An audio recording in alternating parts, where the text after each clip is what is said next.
Bonjour à tous, c'est Elisabeth, j'espère que vous allez bien. Je vous retrouve aujourd'hui pour notre petit calendrier de l'Avent en vidéo. Et nous allons aujourd'hui traiter une question qui m'a été posée par Sophie et Cynthia, que vous m'avez sensiblement posé la même question toutes les deux, qui était autour des messages de guide et plus particulièrement autour des signes. Vous me disiez toutes les deux, doit-on voir des signes de nos guides ou de nos défunts, pourquoi pas, partout, parce que c'est vrai qu'on s'y perd un peu, sans déconner, je peux comprendre. Est-ce qu'on doit voir des messages dans les tasses de café, dans les formes des nuages, etc. etc. On se perd un peu dans tous ces prétendus messages qu'on peut recevoir de nos défunts ou de nos guides spirituels, ou des anges, ou de ce dont en quoi vous croyez, peu importe. Je te dirais que absolument pas.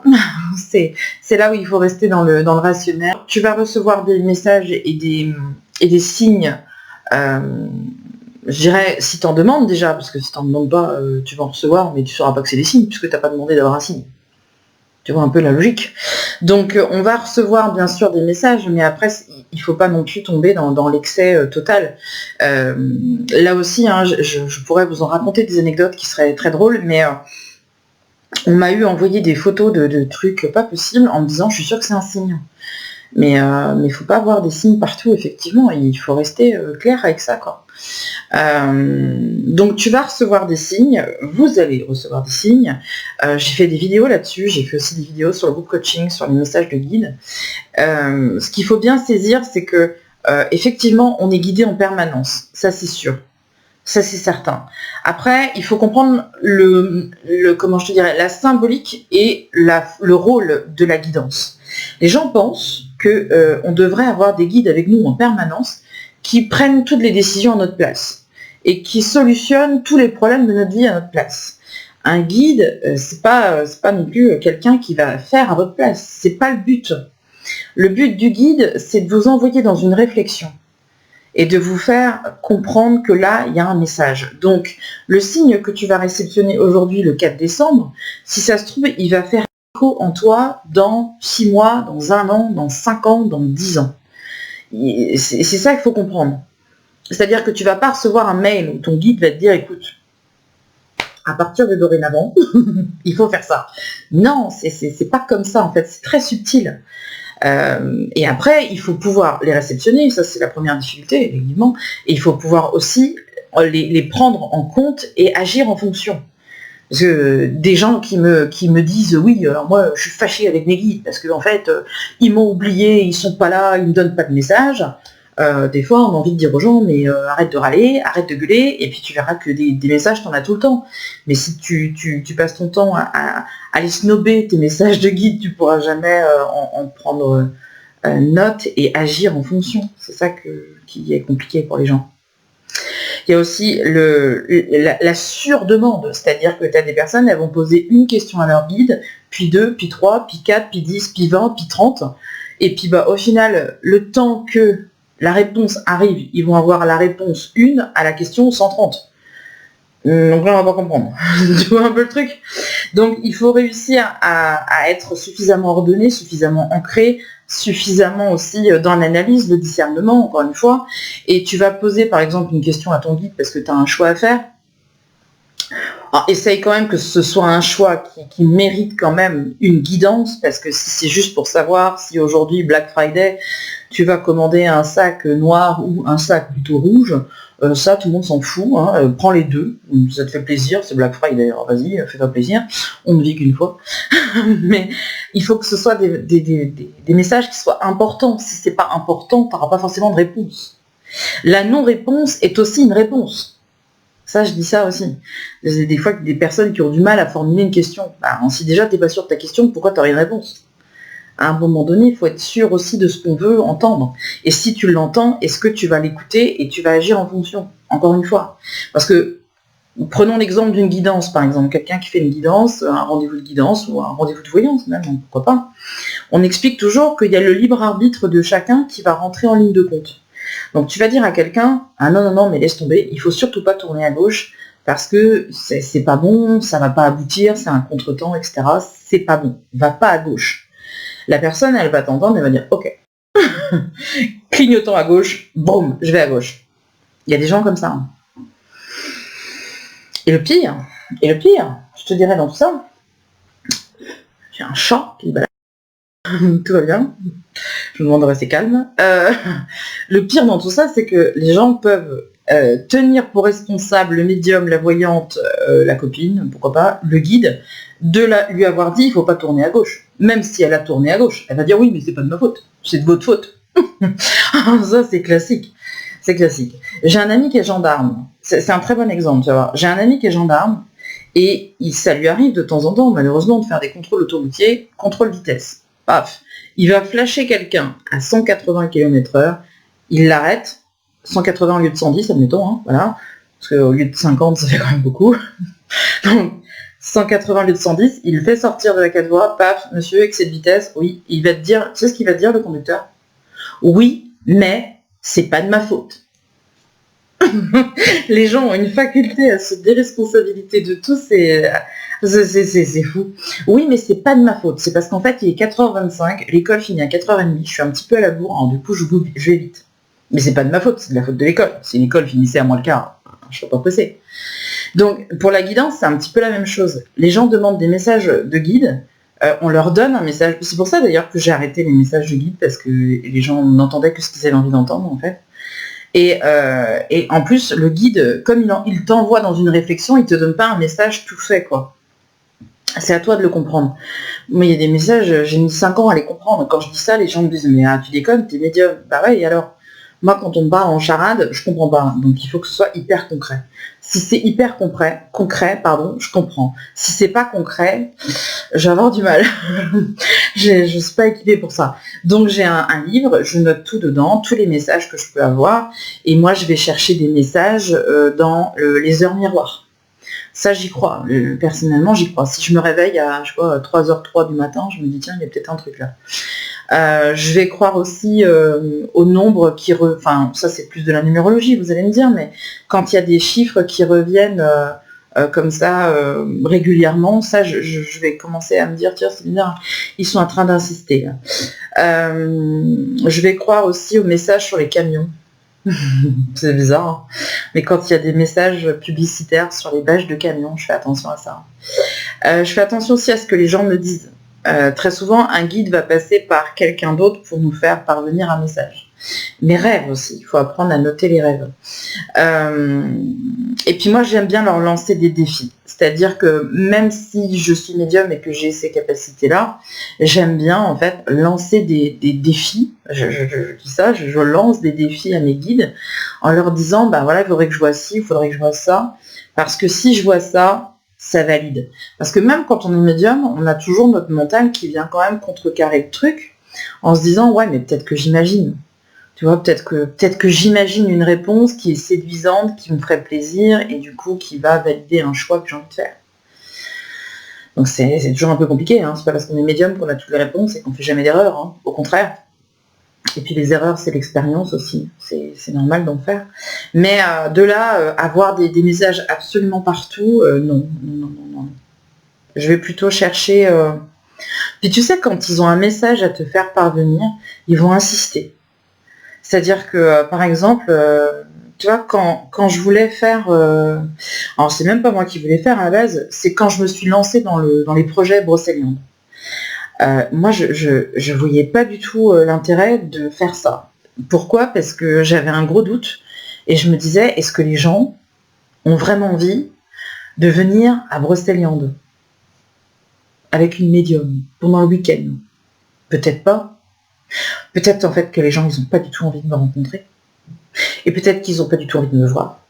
Et peut-être qu'ils ont envie de s'inscrire. Voilà. Donc moi, j'étais toujours dans ce côté-là. Alors, je commençais à programmer un petit peu, mais en fait, je faisais marche arrière parce que j'avais jamais fait ça. C'était un peu maladroit. Je savais pas comment m'y prendre, comment ça se passe, comment on fait. Et je mettais ça de côté. Je faisais un rendez-vous et la personne me disait « Ah ben, vous savez, moi, j'ai été faire un stage à Brocéliande. C'était super. » Ok. Le premier message. Que je me disais, oh mais c'est le hasard. Et puis, bon, bah voilà, 2 jours après, je rencontrais quelqu'un d'autre qui me disait, mais vous faites des stages ? Non. Ah, parce que vous savez, moi j'ai rencontré une dame qui habite à côté de Brocéliande. Bon, ok.